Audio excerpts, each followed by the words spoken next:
नमस्कार, स्वागत आहे सर्वांचं आपल्या यूट्यूब चॅनलवरती। संजय गांधी निराधार अनुदान योजनेचे जे लाभार्थी आहेत या लाभार्थ्यांसाठी महाराष्ट्र शासनाच्या माध्यमातून अत्यंत महत्त्वाचं तातडीचं एक पत्र जारी करण्यात आलेलं आहे आणि या पत्राच्या माध्यमातून लाभार्थ्यांसाठी खुशखबर देण्यात आलेली आहे। खुशखबर आहे लाभार्थ्यांसाठी।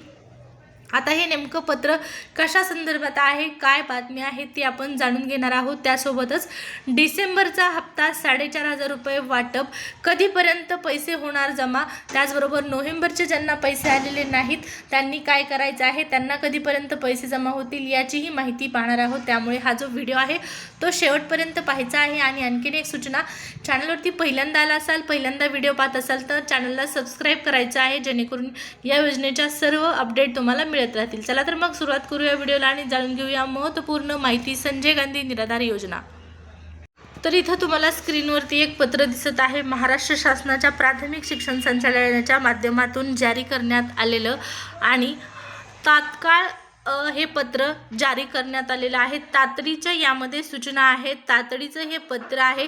पत्रामध्ये नेमकी काय माहिती आहे हे आपण जाणून घेणार आहोत। पहा, त्या अगोदर हे पत्र जे आहे ते महिलांसाठी, या ठिकाणी पहा, संजय गांधी निराधार अनुदान योजनेतील ज्या महिला आहेत, मग त्या विधवा महिला असतील त्यांच्यासाठी हे पत्र जे आहे ते खूप महत्त्वपूर्ण आहे। पहा, विषय काय आहे पत्राचा, तर पाहू शकता, राज्यातील 1ली ते 12वी मध्ये शिकणाऱ्या एकल मातांच्या मुलांची जी स्थिती आहे, मुलांची माहिती जी आहे ती गुगल शीटमध्ये भरून तात्काळ सादर करण्यासंदर्भात हे महाराष्ट्र शासनाच्या शिक्षण संचालनालयाच्या माध्यमातून पत्र जारी करण्यात आलेलं आहे।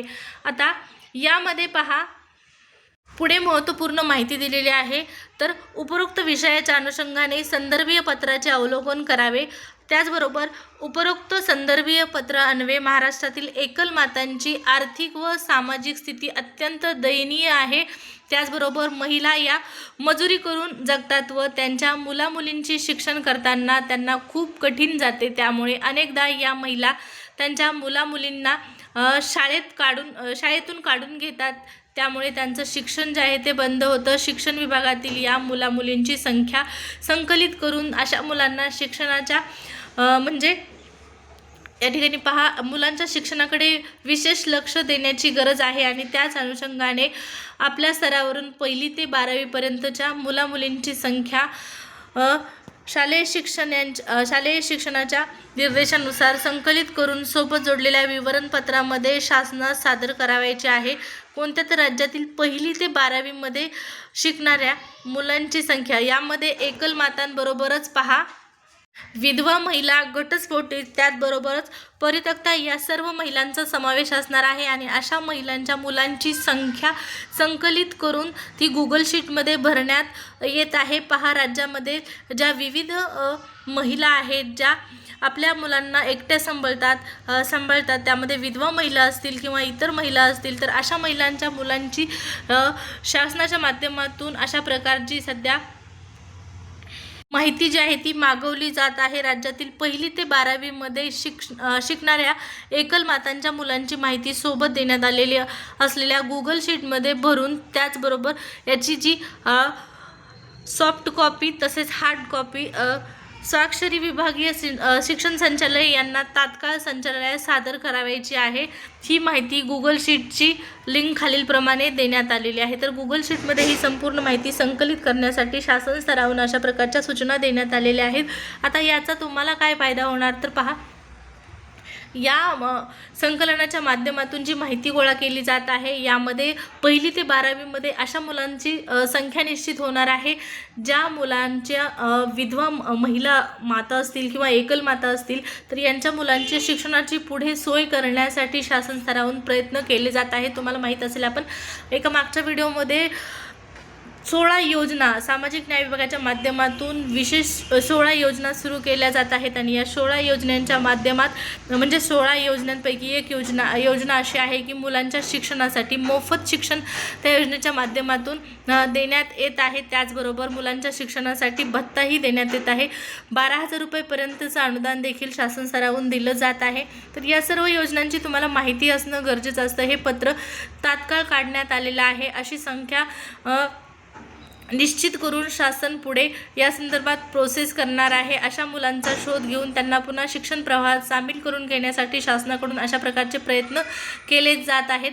आता राहिला प्रश्न आपल्या डिसेंबर महिन्याच्या हप्त्याचा। तर डिसेंबरचा हप्ता कधीपर्यंत जमा होणार, त्याचबरोबर नोव्हेंबरचा हप्ता अनेक लाभार्थ्यांना मिळालेला नाही, त्यांनी काय करायचं आहे। तर नोव्हेंबर महिन्याचा हप्ता 50%पेक्षा जास्त लाभार्थ्यांना आणखीनही मिळालेला नाही। नोव्हेंबर महिना आता संपत आलेला आहे, परंतु लाभार्थ्यांच्या खात्यामध्ये पैसे जमा झालेले नाहीत। तर शासनाकडून या संदर्भात ऑफिशियल अपडेट दिलेली नाही, कोणतीच अपडेट दिलेली नाही। पैसे कधी जमा होणार, नोव्हेंबरचेच पैसे आणखीन कधीपर्यंत जमा होणार याची शाश्वती लाभार्थ्यांना मिळालेली नाही। तर डिसेंबरचा हप्ता दूरच आहे।